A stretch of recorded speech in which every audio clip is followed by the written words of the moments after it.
With phone lines and internet service cut off, it's hard to parse out exactly what to believe. And joining us now to discuss this more is Awal Allo. He's a senior lecturer in law at Keele University in the UK. Thanks so much for joining us. The Ethiopian Prime Minister claims there have been no civilian casualties. How likely is that? Well, this is a full-blown armed conflict backed up by fighter jets and heavy artillery shelling, and it's not clear to me how a single individual will not be killed in the entirety of the conflict that lasted for a period of 1 month. In addition, I have personally heard on public platforms government officials claim that they try to keep civilian casualties to the minimum possible. So it doesn't really square with even some of the claims that have been made by government officials so far. The reality is that this is war, and the conflict such as this, civilians are highly likely to be caught up. And sometimes it is very difficult to distinguish between civilians and people who take up arms in various situations.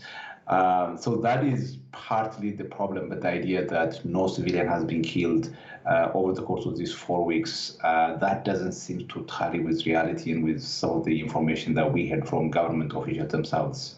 So if the government has reasserted its control over the Tigray region, as it says, what are the chances this could develop into a guerrilla war? I think the claim by the prime minister that the government is now in control is to some degree true. The regional government executive head himself admitted that his forces have now left the regional capital of Mekelle. Insofar as the regional government is concerned, I think it is clear now that they are no longer in effective control of the region and control large swaths of territory as they did in the past.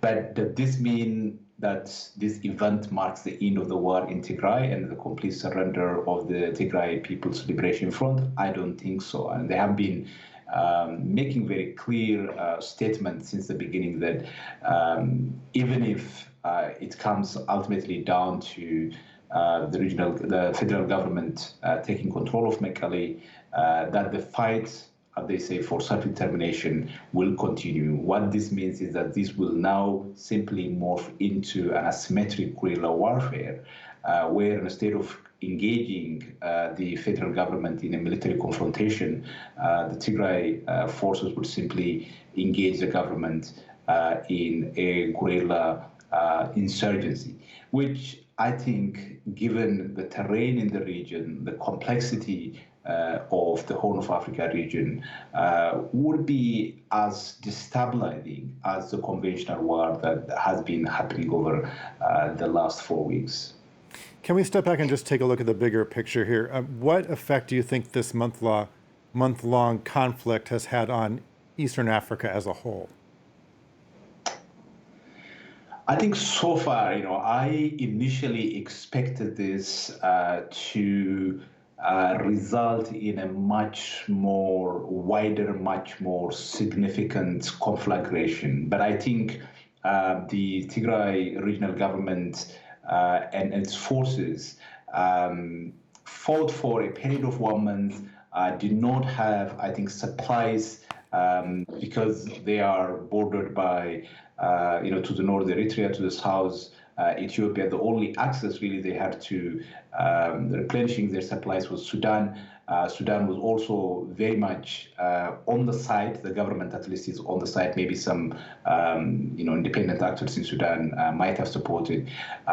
So initially, I was of the view that this might degenerate into one of the really significant geopolitical nightmare for the Horn of Africa.